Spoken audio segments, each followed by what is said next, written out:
परवा माझ्या मुलगीने आत्महत्या केली। माझ्या मुलगीचे नाव ऋतुजा सुकुमार राजगे। तिला सांगली येथे तिला हिंदू विवाह पद्धतीने मी लग्न लावून दिलेले होते। तरी लग्न झाल्यापासून तिचा हॅरेसमेंट, मानसिक त्रास, आर्थिक छळ तिचा केला जात होता। पहिले एक दीड वर्षे त्या घराण्याबद्दल मला मुलगीने काही बोलली नव्हती, पण नंतर बोलली की ते घर ख्रिश्चनाच्या प्रवृत्तीचे, ख्रिश्चनाच्या रीतिरिवाजाप्रमाणे ते आहेत आणि ते मला फोर्स करतात की धर्म स्वीकार, आमच्या फादर सांगतोय त्या पद्धतीने तू सर्व आचरण कर। तर ही घटना आम्हाला लग्न झाल्यानंतर कळली की हे ख्रिश्चनाचे हे करतात, आचरण करतात।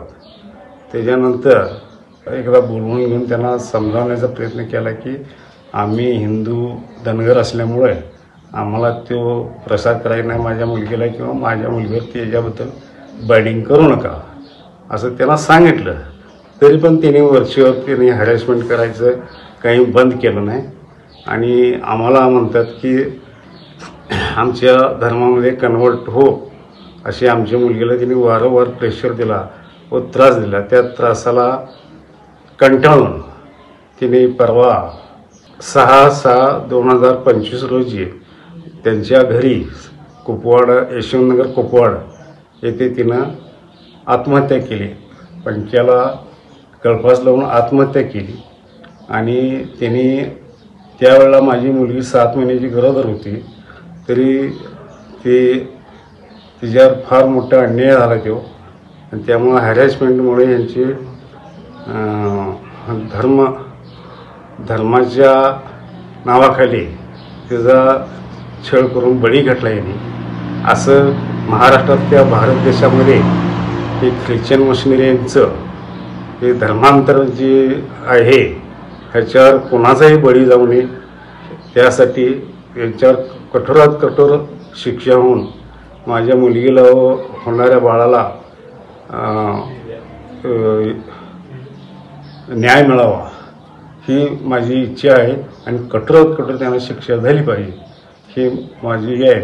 आणि मी तशी तक्रार कुपवाड MIDC येथे दाखल केलेली आहे आणि योग्य ते न्याय मिळेल आणि सर्व समाजाने याची जागरूकतेने याच्यावर उठाव करावा ही माझी नम्र विनंती आहे। सासरच्याकडून आणि पतीकडून ख्रिश्चन धर्म स्वीकारण्यास भाग पाडल्याच्या कारणावरून ऋतुजा राजगे या महिलेने, जी 7 महिन्याची गर्भवती महिला होती, तिने याच घरात राहत्या घरी पंख्याला गळफास घेऊन आत्महत्या केलेली आहे। दुसऱ्या मजल्यावर या ठिकाणी ऋतुजा राजगे हिनं गळफास घेऊन आत्महत्या केलेली आहे। एकंदरीत पाहिलं तर या ठिकाणी आपण सध्या कुपवाडमध्ये या ठिकाणी तिच्या घरासमोरच आहोत आपण, आणि या घरामध्ये दुसऱ्या मजल्यावर ऋतुजा राजगे हिनं गळफास घेऊन आत्महत्या केलेली आहे। एकंदरीत पाहिलं तर 2021ला ऋतुजा घारगे हिचं लग्न झालं होतं, मात्र लग्नानंतर तिच्या निदर्शनास आलं की सासरकडचे जे पती असतील किंवा सासू सासरे असतील हे ख्रिश्चन धर्माचे पालन करत आहेत। घरात आचरणसुद्धा त्या पद्धतीचं आहे आणि या घरातील सर्व सासू सासऱ्यांच्याकडून, पतीकडून तिला ख्रिश्चन धर्म स्वीकारण्यासाठी सारखा तगादा लावला होता। त्यामुळं गर्भवती 7 महिन्याची असलेल्या या ऋतुजा राजगेनं कंटाळून गळफास घेऊन आत्महत्या केलेली आहे। इथले काही स्थानिक नागरिक आहेत कुपवाडमधील, मला नाव सांगा तुमचं आणि कशा पद्धतीनं तुम्ही बघता या घटनेकडं? ही घटना 6 जून 2025 रोजी झाली। त्या दिवशी संध्याकाळी 6च्या दरम्यान ऋतुजाताईंनी राहत्या घरी गळफास लावून घेतला। ज्यावेळी आम्ही घटनास्थळी आमचे भाजपचे जिल्हाध्यक्ष प्रकाश मामा डंग असतील, आम्ही सर्वजण आलो, त्यावेळी इथं कळून आले की एकही शेजारी राजगे कुटुंबियाच्या बाजूने बोलत नव्हतं। ते सगळे शेजारी म्हणायचे की कायम हे ऋतुजाताईला त्रास देतात। ती ज्यावेळीपासून तिचं लग्न झालं आहे तिथं नांदायला आल्या त्यावेळीपासून तिला एकदाही चांगली वागणूक दिलेली नाही, कायम त्रास होतो आहे, मानसिक असू दे, अशा प्रकारे तिच्यावर सारखं दबाव आणला जायचा। ऋतुजाताई ही वेल एज्युकेटेड आहे, तिने 2 वेळा स्पर्धा परीक्षाही दिलेल्या आहेत। ती त्यांचं मूळ माहेर म्हटलं तर गुंडेवाडी आपल्या मिरज तालुक्यात आहे। तिचे वडील व्हेटनरी डॉक्टर आहेत। त्यांनी त्यांचं विवाह जुळवताना त्यांनी त्यावेळी कोरोनाचा दुसरी लाट असल्यामुळे त्यांना फार शहानिशा करता आलं नाही. पण ज्यावेळी शहानिशा कळाली की त्यांना असं वाटलं की जे मुलग्याचे वडील आहेत ते माजी सैनिक आहेत, मुलगा नेव्हीत आहे, त्यांचा दुसरा भाऊ आर्मीत आहे, त्यामुळे त्यांना वाटलं की देशसेवे करणारी कुटुंब आहे, त्यामुळे एक फॅमिली रॉयल असेल म्हणून त्या हिशोबाने त्यांनी पै पाहुण्यांकडून पण चौकशी केली. खरं चौकशी आणि ते असं झालं की त्या ऋतुजाताईंच्या घरच्यांना कळालंच नाही की मूळ ख्रिश्चन धर्म ह्यांनी आचरणात आणतात. हे क्रिप्टो ख्रिश्चन आहेत. म्हणजे काय, कागदोपत्री हे हिंदू धनगर आचरणात आणतात ख्रिश्चन, त्यामुळे त्यांना कळूच शकलं नाही. त्यांना वाटलं की हिंदू धनगरच आहे. आणि लग्न झालं, काही दिवस ऋतुजाताई इथं नांदायला आल्यावर त्यांना पण कळालं नाही की अजून सुरुवातीला त्यांचं हिंदू धनगर समाजाप्रमाणेच आचरण असल्यामुळे त्यांना लवकर निदर्शनास आलं नाही. नंतर थोड्या दिवसानं ऋतुजाताईंना निदर्शनास आलं. मग त्यावेळी ह्यांनी त्रास देऊ लागले की तू पण आचरण ख्रिश्चन धर्म आचरणात आण, स्वीकार. मग ह्या ताई कायम प्रतिकार करायच्या की नाही तुम्ही तुमच्या धर्माचा अभिमान बाळगा, तुम्ही त्या पद्धतीने वागा, मी माझ्या धर्माचा अभिमान बाळगते, मी त्या पद्धतीने आचरणात आणते. नंतर ताई जेव्हा गर्भवती राहिली त्यावेळी त्याच्यावर ख्रिश्चन धर्मानुसार गर्भसंस्कार करण्यासाठी जास्त त्रास देऊ लागले. ताई म्हणायची की नाही मी हिंदू धनगरप्रमाणेच गर्भसंस्कार करून घेणार.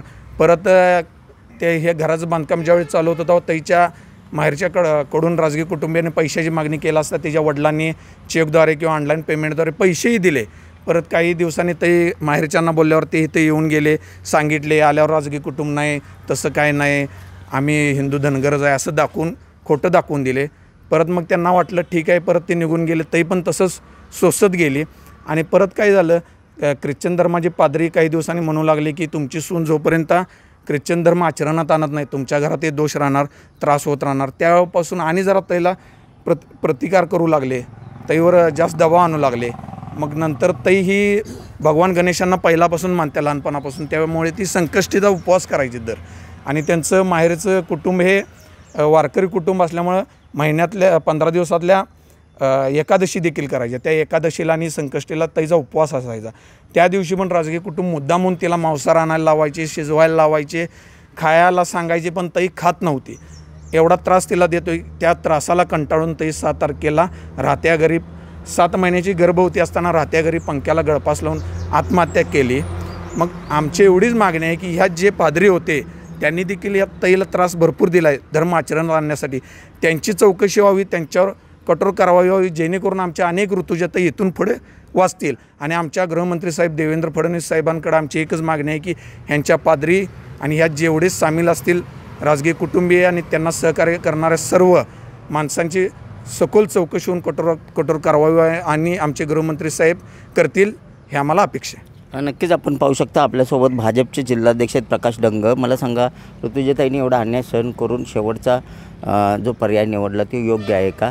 आणि दुसरी गोष्ट जे आता तुमच्या सहकार्याने सांगितलं किंवा इथल्या स्थानिक नागरिकांनी सांगितलं की जे पादरी आहेत त्यांच्यावरही आणि त्यांच्यात जे काही सहभागी आहेत त्यांच्यावरही कारवाई केली. तुमची काय मत आहे आणि तुमची काय मागणी आहे? निश्चितच जे या दुर्दैवी घटनेला जबाबदार आहेत, मग ते सासू सासरे असतील, नवरा असेल किंवा आणि कोण पादरी असतील, ज्यांनी तिचा छळ केला, ज्यांनी तिला आत्महत्या करण्यास प्रवृत्त केलं, अशा सगळ्यांना कठोर कारवाई चौकशी होऊन झालीच पाहिजे. आणि आम्ही आता सांगितल्याप्रमाणे की आदरणीय आमचे नेते मुख्यमंत्री देवेंद्रजी फडणवीस यांना आम्ही निवेदनही देणार आहे की धर्मांतरित विरोधी कायदा हा महाराष्ट्रात झालाच पाहिजे. कारण आज एक ऋतुजा गेली, या पुढच्या काळामध्ये येणाऱ्या आमच्या आया बहिणी असतील, आमच्या मुली असतील, ह्या वाचल्या पाहिजेत. असा छळ होणार नाही याची दक्षता घेतली पाहिजे. आता एक ऋतुजा गेली जिनं स्वतःचा धर्म बदलला नाही, तिनं त्यासाठी आपला स्वतःचा प्राण दिला. तर उद्या 17 तारखेला शक्ती ऋतुजा म्हणून समस्त हिंदू बांधव सांगली जिल्ह्यातील या ठिकाणी कॅन्डल मार्च काढणार आहेत, जेणेकरून आमच्या या ऋतुजाला न्याय मिळावा आणि पुढं अशा घटना घडू नयेत यासाठी निश्चितपणे प्रयत्न होत. आणि जे ह्यात दोषी आहेत, मला सांगा, एक मुलगी म्हणते की तुम्ही तुमच्या धर्माप्रमाणे तुम्ही वागा, मी माझ्या धर्माप्रमाणे वागतो. तिचा जर छळ करून तिला जर मारण्यासाठी प्रयत्न करत असतील तर निश्चितच यांची ज्यामध्ये फादर असतील, तिचे आईवडील असतील आणि कोणीही असेल, तिचा पती असेल, या सर्वांना फाशीची शिक्षा झाली पाहिजे. आणि अशी आमची या ठिकाणी मागणी आहे. कारण हे पैशासाठी देखील त्याचा छळ झालेला आहे. आज वरचा मजला हा बांधलेला दिसतोय त्यांचा, त्यावेळी त्यांना पैसे बरेच मागितले, पण ते म्हणले माझी परिस्थिती नाही वडील म्हणले, पण मुलीसाठी माझ्या म्हणून मी 50,000 रुपये तुम्हाला पाठवतो आहे, आणि ते ऑनलाईन त्यांनी पैसे ते पाठवलेत. म्हणजे आज कुठल्याच थराला हे लोक गेलेले आहेत. आणि आईवडिलांनी देखील गप बसण्याचं कारण असं होतं की आज सुधारेल, उद्या सुधारेल, मुलगी आमची आहे, कुठंतरी ताणलं की तुटून जाईल, या उद्देशानं आईवडिलांनी देखील कुठल्या नातेवाईकाला किंवा पोलीस स्टेशनला ते गेले नाहीत आणि त्याचा अंत शेवटी असा वाईट झालेला आहे. त्यामुळे या सगळ्यांना चौकशी होऊन परवा तरी त्यांच्या आईवडील आणि त्या भावाचं असं म्हणणं आहे की जरी पोस्टमार्टममध्ये ते आत्महत्या केली असं आलं असलं तरी देखील आमचे असं म्हणणं आहे की या सगळ्यांनी मिळून मारून तिला लटकवलेलं आहे, आणि त्या दृष्टीने त्याचा तपास व्हावा आणि त्यामध्ये दोषी असणाऱ्यांना निश्चितपणे सजा व्हावी, यासाठी आपण सर्वांनी मिळून प्रयत्न करूया. तुम्ही ऋतुजाताईचे नातेवाईकसुद्धा आहात आणि भाजपचे जिल्हाध्यक्ष आहात. भाजपची काय भूमिका असणार आहे भविष्यात? नाही, निश्चितच या ठिकाणी मी आत्ताच सांगितलं की आमचे आदरणीय नेते देवेंद्रजी फडणवीस हे गृहमंत्री आहेत, आणि त्यांच्याकडे आम्ही मागणी करणार आहोत. धर्मांतर विरोधात कायदा बऱ्याच राज्यामध्ये झालेला आहे, आणि या ठिकाणी देखील तो व्हावा अशी आमची इच्छा आहे, आणि आम्ही ती मागणी करणार आहोत. नक्कीच आपण पाहू शकता या ठिकाणी धर्मांतर विरुद्ध कायदा करावा आणि जे दोषी आहेत त्यांना कडक कारवाई करावी आणि त्यांना फाशी शिक्षा द्यावी अशी मागणी इथल्या स्थानिकांनी आणि भाजपचे जिल्हाध्यक्ष प्रकाश डंगे यांनी केलेली आहे. पोलीस काय भूमिका घेतात हे पाहणं महत्त्वाचं आहे. कॅमेरामन सुजितसोबत मी शंकर देवकुळे, TV9 मराठी, सांगली.